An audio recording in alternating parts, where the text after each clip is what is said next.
तीन तिगाड़ा काम बिगाड़ा। तीन बहुओं के रवैये से सासू माँ बहुत परेशान थी। दरअसल बात ये थी कि तीनों बहुओं में किसी बात को लेकर अनबन हो गई थी। तब से ही तीनों एक दूसरे से मुंह फुलाए रहती थी। ना कोई सीधे मुंह किसी से बात करती, ना किसी का कहना मानती। पड़ोसी भी इस बात को जानते थे और जाने कैसे कैसे बातें भी करते। इसीलिए सासू माँ ने तीनों बहुओं को तुरंत अपने कमरे में बुलाया। मैं कई दिनों से देख रही हूँ, तुम तीनों अलग अलग सारे काम कर रही हो। ये सब नहीं चलेगा, तीनों को मिलकर ही काम करना पड़ेगा। सास की बात सुनकर एकदम से बड़ी बहू बोल उठती है। नहीं मम्मी जी, मैं इन दोनों के साथ कुछ नहीं कर सकती। मैं इस घर की बड़ी बहू हूँ, फिर भी ये मेरा कहना बिल्कुल भी नहीं मानती। अरे जेठानी जी, जानबूझकर मुझे डबल काम करवाती है आप, और छोटी मुझसे टेढ़े मुंह ही बात करती है। इन दोनों के बीच हमेशा सैंडविच बन जाती है मेरी, और मैं हमेशा आलू की तरह बीच में मसली जाती हूँ। मम्मी जी, इन दोनों को लगता है कि मैं छोटी हूँ तो इनके पैरों तले दब जाऊंगी, लेकिन नहीं, मेरा भी उतना ही अधिकार है जितना इन दोनों का है। बड़ी आई दोनों मेरी चुगली करने के लिए, मुझे क्या कम समझ रखा है। तीनों बहू एक दूसरे से बहस करने लगती है और सास दोबारा ये देखकर टेंशन में आ जाती है और सबसे कहती है, चुप हो जाओ, अब से तुम तीनों सारे काम एक साथ करोगी, आंख बंद करके एक दूसरे की बात सुनोगी।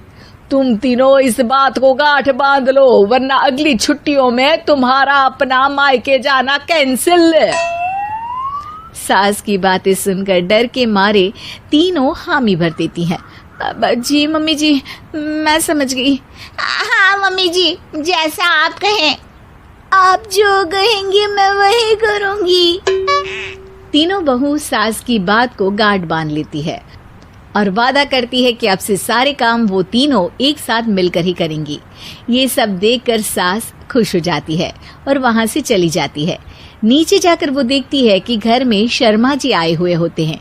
सास जोर से आवाज लगाकर कहती है, अरे बहू, जरा चाय बनाकर तो लाना, शर्मा जी आए हैं।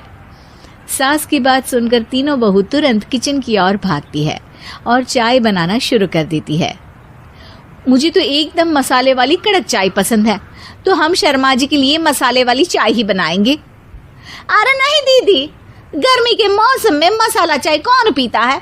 मैं तो शर्मा जी के लिए इलायची वाली चाय ही बनाऊंगी। ये कैसी बात कर रही हैं आप दोनों? मेरी मम्मी ने सिखाया है कि मेहमान को ज्यादा दूध और शक्कर वाली चाय देनी चाहिए, वरना वो घर वालों को कंजूस समझते हैं। तो मैं तो शर्मा जी को ऐसी ही चाय दूंगी। तीनों बहुएं अपने अपने तरीके से चाय में शक्कर, मसाला, पत्ती सब डाल देती है। उबलने के बाद तीनों मिलकर चाय बाहर लेकर जाती है और शर्मा जी और सासू माँ को देती हैं। चाय पीने के बाद शर्मा जी सासू माँ को देखकर शर्मा जाते हैं और शर्मिंदा महसूस करते हैं कि आखिर उन्होंने चाय पीने के लिए हामी क्यों भरी। सासू माँ भी चाय पीना शुरू करती है और कहती हैं, अरे बहू, ये कैसी चाय बनाई है? चाय है या मीठे दूध की बासुंदी? हाँ, चाय अच्छी नहीं लगी क्या? कोई बात नहीं, हम पराठा बनाकर लाते हैं। चलो चलो अंदर। हाँ चलो। हाँ, आती हूँ मैं भी। नहीं, मेरा पेट चाय ने ही चौपट कर दिया, वही काफी है। पराठे से पोपट नहीं करवाना, मैं तो चलता हूँ। शर्मा जी चुपचाप पतली गली से निकल जाते हैं। अगले दिन सास बहुओं से कहती है, अरे बहू, जाओ जाके ऊपर के गेस्ट हाउस की सफाई कर दो। कल हमारे यहाँ मेरे दूर के रिश्तेदार आने वाले हैं, तो पूरे कमरे को चमका देना, समझी? तीनों बहू सास की बात को मानकर ऊपर सफाई करने चली जाती हैं और तीनों कमरे की सफाई चालू कर देती है। बड़ी बहू मकड़ी के जाले साफ करती है, तो बीच वाली झाड़ू लगाना और छोटी वाली सर्फ डालकर जमीन धोना शुरू कर देती है। अरे दीदी, जेठानी जी, अभी मैंने पूरी फर्श धोई और आप फिर से धूल नीचे गिरा रही हैं। और मछली जेठानी जी, आप बिना झाड़ू की धूल यहाँ छटक रही हैं। अरे तीनों को साफ करना है, एक साथ सफाई करते हैं ना। अरे वही तो, हम साथ साथ हैं, घर साफ साफ है। तीनों बहू ऐसे ही काम में उलझ जाती है और 2 घंटे तक एक ही कमरे की सफाई करती रहती है। बहुत देर से अपनी बहुओं को ना देखने के कारण सास ऊपर कमरे में उन्हें देखने जाती है, लेकिन कमरे में घुसती ही वो गीली फर्श पर फिसलने के कारण नीचे गिर जाती है।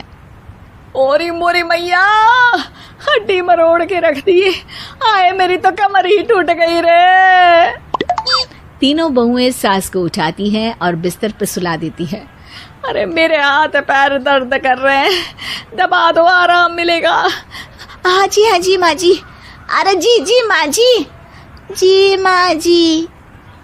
और तीनों बहुएं एक साथ सास के हाथ को दबाना शुरू कर देती हैं। माँ की तो चीख ही निकल जाती है और नतीजा ये होता है कि सास के बचे हुए शरीर में भी दर्द उठ जाता है। हाय राम, ये क्या कर दिया तुम तीनों ने। अरे मेरी तो किस्मत ही फूटी है कि तुम जैसी बहुएं मुझे मिली।